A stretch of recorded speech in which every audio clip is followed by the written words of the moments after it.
future sugar mama's over there and everything. But let me shut up because hopefully she don't watch the show and see me talking like that. But man, love that family right there. So Jeff, go ahead and kick a little something like this. Give us your thoughts on the beloved Kansas City Chiefs. Listen, for 2 decades, not one, but 2 decades, I got to put up with the BS of the chicken or the egg. In Bill we trust. The greatest exactor in the history of the NFL with Bill and Tom and Bill. Well, there's a part 2 coming, and Pat's Nation is very nervous because the Andy Reid Pat Mahomes father son combination is on path maybe to beat Bill and Tom here. What can you say about this Chiefs team? It doesn't matter. They lose Juju, they lose Tyreek. It doesn't matter. It's just next man up.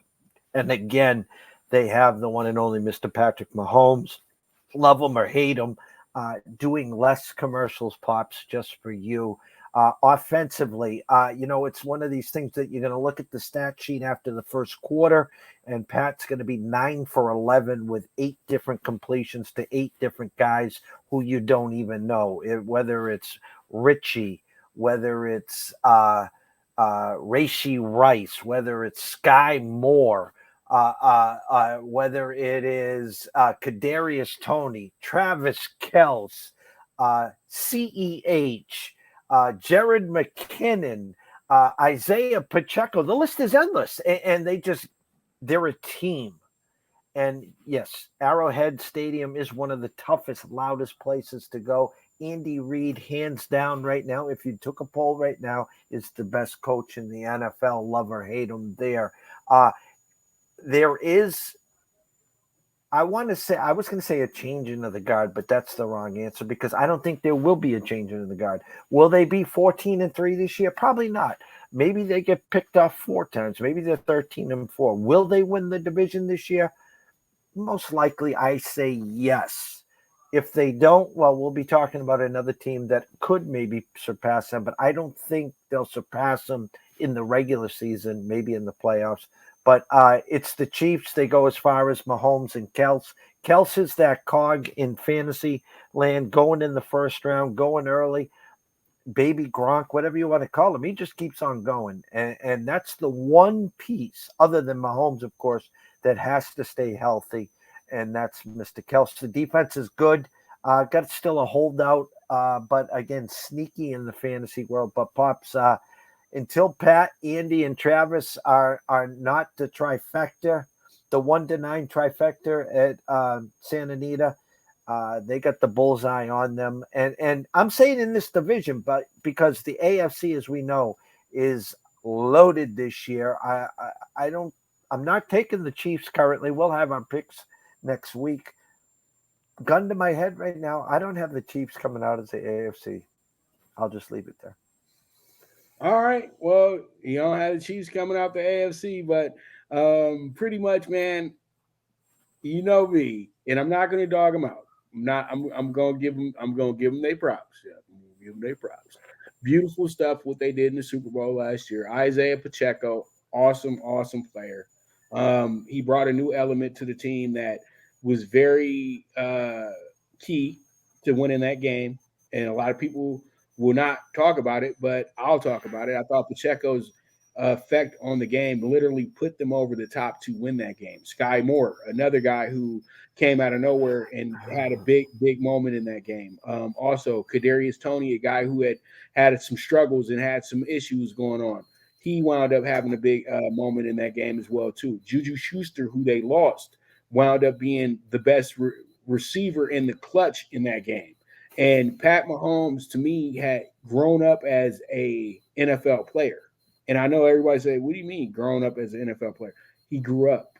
He made sure that he took the game seriously. He didn't do any of the fancy stuff. He didn't do any of the Harlem Globetrotter moves. He didn't do any of that like he did in the first 2 Super Bowls. He went about his business, and he saw that, you know what, first half we're in a tough game, and these guys can absolutely destroy us right now if I don't put my head on this swivel and get it done.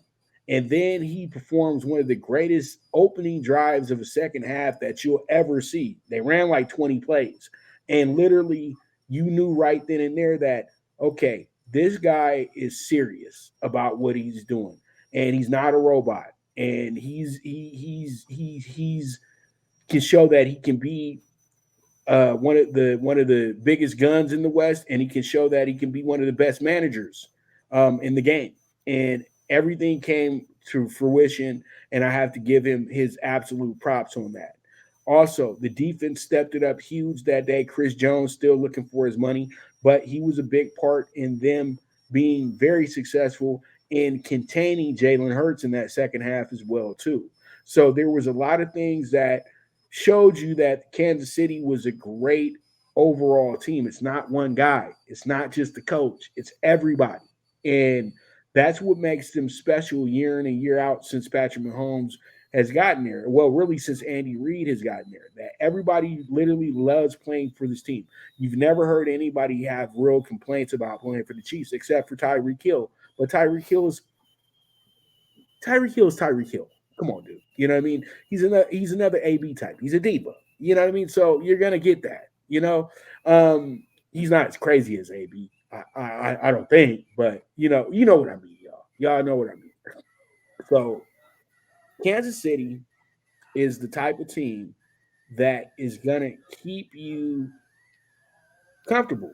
It's that simple. And they're a team that, when you look at everything going into this season, it should probably come into play. It should possibly happen. It shouldn't be an issue. It should be there. It should be what it is. You know what I mean? But you still have a division to win. You're not guaranteed to win this division. And we all know how they looked in the first 6, 7, 8 games. They at one point they even had a losing record for just a week, but still they had a losing record. And you know, will they be a slow starter this year? I don't think they can afford a slow start this year. Not in this AFC West.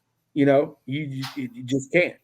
And those gimme games that they slipped up on, they're going to have to win those games because those games can prove critical down the road because they're not going to just go out and just blow the doors off of the top teams in the NFL this year. They have one of the biggest targets you could ever have for a team on their backs going into this season. Them in Philadelphia might.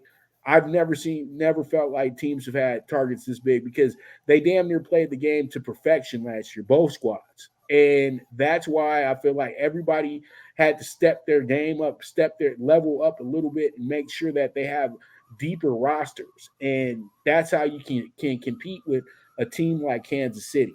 But I truly do feel that Kansas City is dealing with possibly the most difficult season that they've had with Pat Mahomes in the AFC West because this is a division with a lot of teams with a sour taste in their mouth about the Chiefs. Guys are starting, or guys is getting tired of, just getting beat up by the Chiefs, every year now. And Mahomes is a guy that is got a little cute now, and so now he feels like he can just say what he wants to anybody in the division. And everybody kind of caught that last year, and teams remember that.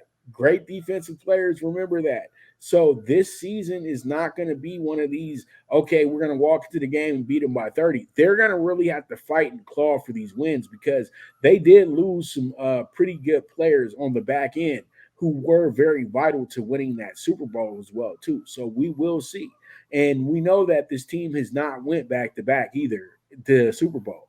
And well, they did the first time. Let me stop. Yeah, they did the first time. But going back to the Super Bowl is much tougher than it is getting to the first Super Bowl. And I think that a lot of people have to understand 3 Super Bowls in the last 4 years, that is tough to duplicate, and that's already a big accomplishment in itself. So this is going to be one of their tougher seasons because the game film is out, and it's not like they don't know what's coming, and they don't have, to me, that superior piece like they've had with a Tyreek Hill. Kelsey's getting a little bit older and a little bit too besides yourself, you beating up teammates at practice and stuff. Now, it's getting a little out of hand. You more worried about the podcast than the game, So there's a lot of things kind of catching up with the Chiefs' ego, and hopefully they won't be too egotistical and find themselves back into the same shape that they are in every year. You know what makes them more difficult? You said a lot, and what I do want to applaud you for, and I think you're spot on, is that Super Bowl, that second half. I think Patrick became that. In other words, a lot of people hated him. They hated the style, the schoolyard mentality. Here he goes, he wins a Super Bowl, then he gets steamrolled with no offensive line, a bad ankle, comes back. A Super Bowl where the Eagles played the perfect first half and just flipped the switch. They were one quarter away from winning the Super Bowl. And Pat did the same thing to the Eagles that he did to San Fran. Same exact thing. He was down going in the fourth quarter. So my point, what makes him more difficult this year, Pops? Again, you said there was no Tyreek Hill. He was gone last year. Well, what do? They just get rid of Juju. They just the Richies of the world, the Rices of the world, the MVSs of the world. You don't know who it is. That's the whole thing. You got Kels, you got Mahomes, you got a three-headed backfield. You just don't know what wide receiver it is. It's not Tyreek to the mailbox. So this Andy Reid and Patrick Mahomes bonding, watching him in preseason on the sidelines with the headband, applauding everyone. He's not that spoiled brat. He's not that diva. I think he's really accepting the role. And the fact is, I think that they're just getting better each year. Not that, again, they can be beat. But in the playoffs, if that kid's got the ball with time, go to the Bills game 2 years ago. If he's got time, he's going to find a way. That's all. Yep. And I just really feel like defenses have to figure out how they're going to really defend this guy this year. And how do they go about their business? You see that you saw that the division literally everybody invested in defense this year. The Raiders made their top pick defensive end. You know what I mean? And you look at Denver. Denver is always has been defensive heavy for a while now. And the Chargers, you already know, the Chargers probably got the best two bookends in the NFL when healthy.